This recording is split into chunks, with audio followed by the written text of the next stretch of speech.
আল্লাহ তাআলার ওয়াহদানিয়তকে স্বীকার করে, আল্লাহ যে এক এই স্বীকার করে।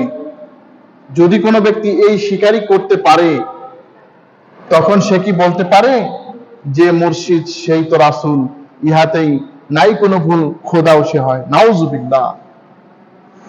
এমন হাজারো পীর আছে যাদের মুরিদেরা এই কথা বলছে, তাহলে সে আল্লাহর সাথে শরীক স্থাপন করলো। আল্লাহর সাথে যদি কেউ শরীক করে, তাহলে তার কোথায় জায়গা হবে? ইন্নাহু মান ইউশরিক বিল্লাহি ফাকাদ হারামাল্লাহু আলাইহিল জান্নাহ ওয়া মাওয়াহুমুন নার ওয়া মা লিয-যালিমিনা মিন আনসার।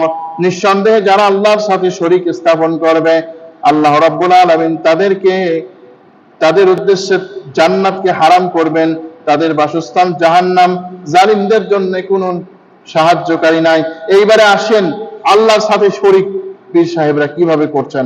অনেকেই তারা সিজদা নিচ্ছেন, আপনার সিজদা নিচ্ছেন, অথচ আল্লাহ পাক একমাত্র সিজদা পাওয়ার অধিকার রাখেন। আল্লাহ নবী সাল্লাল্লাহু আলাইহি ওয়াসাল্লামকে সাহাবায়ে কেরাম বললেন, ইয়া রাসূলুল্লাহ, রোম ও পারস্য সম্রাটরা কত আলিশানে থাকে, তাদেরকে সিজদা করে, আপনি একটু অনুমতি দিন আমরা আপনাকে সিজদা করি। তিনি বললেন, যদি মানুষকে সিজদা করা জায়েজ হতো, তাহলে স্ত্রীদেরকে বলতাম তারা যেন তাদের স্বামীদেরকে সিজদা করে। আজকে দেখেন তো কত পীরের দরবারে, হাজার পীরের দরবারে সিজদা হচ্ছে, এর নাম সত্যবাদী? আল্লাহ এক আর আপনি বললেন শরীক, এ কি সত্যবাদী হলো? দ্বিতীয়তে আসেন যে আপনার এই পীর সাহেব আল্লাহ তাআলা যে আইন প্রতিষ্ঠা করতে বলছেন, আল্লাহর এই দিন কায়েম করতে বলছেন, কোন পীরের মুরিদরা কি এই দিন কায়েম করতে চায়? বরং আল্লাহর দিন যারা কায়েম করতে চায় তাদের বিরোধিতা করে, যে শোনো অমুক ইহুদির দালাল, অমুকের ঈমান নাই, বেঈমান হয়ে মরেছে, অতএব ওর অনুসরণ করো না। এই ধরনের কথা যারা বলে, ওই পীর কি সত্যবাদী হতে পারে কোনোদিন?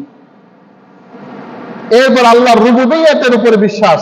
আজকে দেখেন তো, আজকে আপনি যার অনুসরণ করছেন, সে কি পরিপূর্ণ আল্লাহকে রব মানে? তার অনুসারী অনেকে অনেক কিছু করছে, কিন্তু সে কোনোদিন বলে না যে ও মুরিদ তুমি এই কাজ করো না, এত হারাম কাজ করো না, সুদ খেও না, ঘুষ খেও না, কোনোদিন বলছে না। অতএব সে তো আল্লাহর রুবুবিয়্যত মানলো না।